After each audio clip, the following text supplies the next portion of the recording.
عليكم، الله يسعد اوقاتكم حبايبي. اليوم وصفتنا رح نساوي كشك الفقراء او مثل ما معروفة محلاية على طريقتي.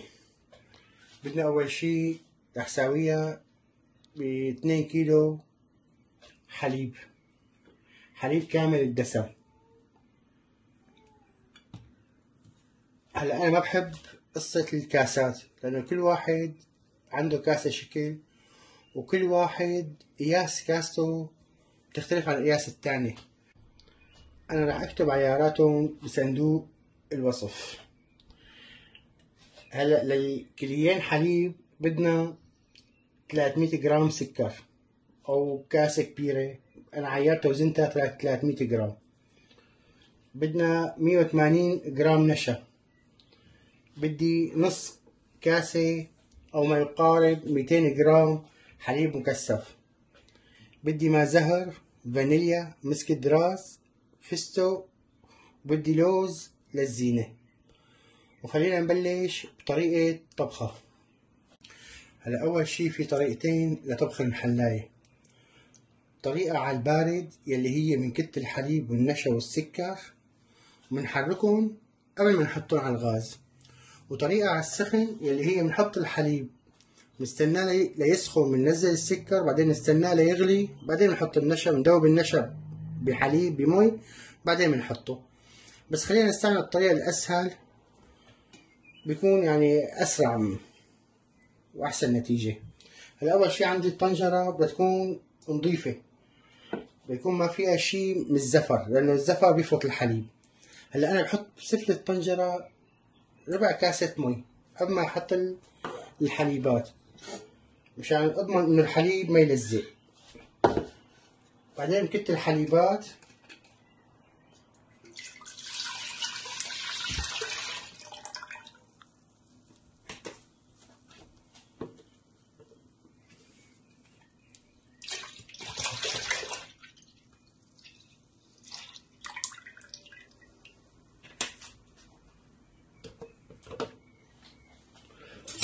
بحركهم بالمضرب، بحط معهم السكرات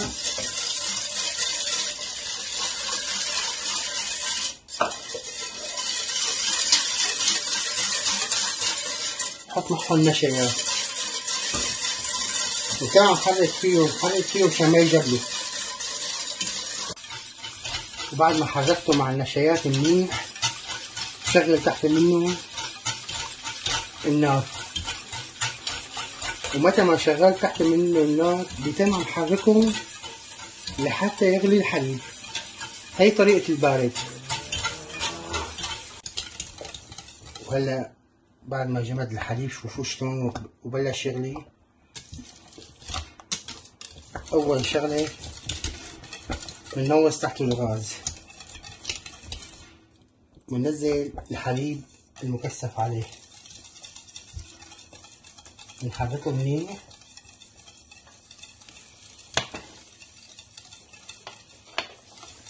بننزل الفانيليا والمسك راس سوا، بنحرك.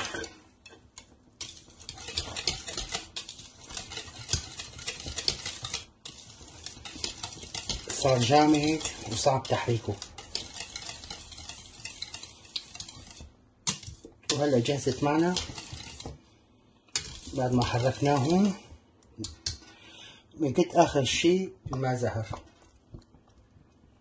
نعمل له تحريكتين صغار ونطفي تحت الغاز.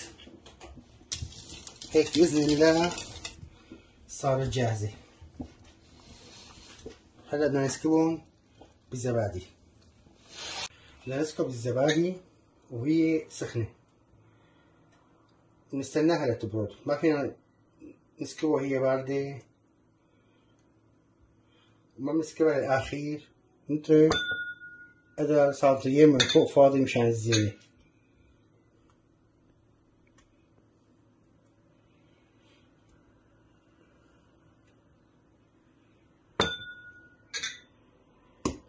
شوفوا شلون مثل الذهب.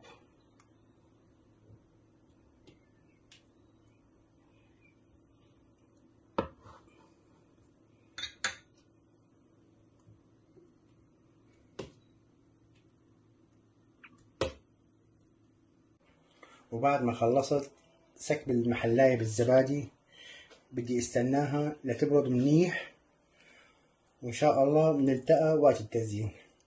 وهلأ بعد ما بردت معنا الزبادي صار فينا نزينه. أول شي بدنا نحط كريمة بالنص. هلا بعد ما خلصت حط كريمة بدي احط بطرف فستق بطرف لوز. كمية انتو بتحددوها.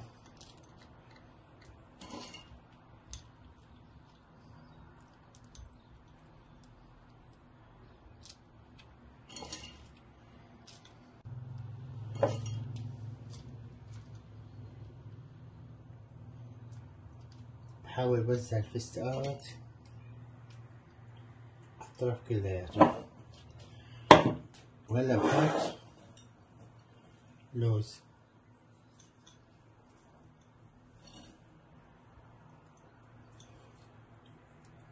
هلا فينا نحط غير اللوز، فينا نحط جوز هند،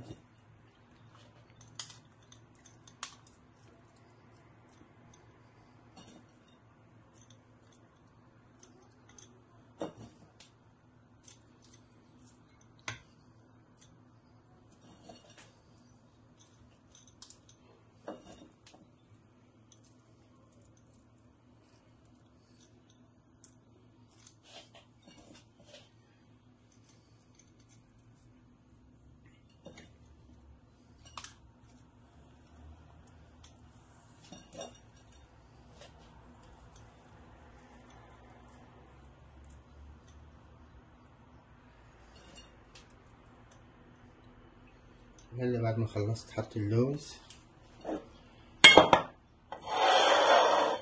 بحط لي حبة كرز بالنص.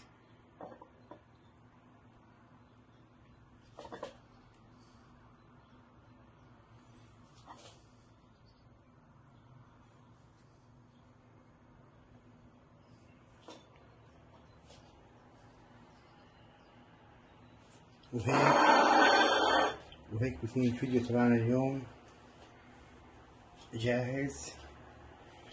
بتمنى يكون عجبكم. نلتقي في فيديوهات جديدة. والسلام عليكم ورحمة الله وبركاته.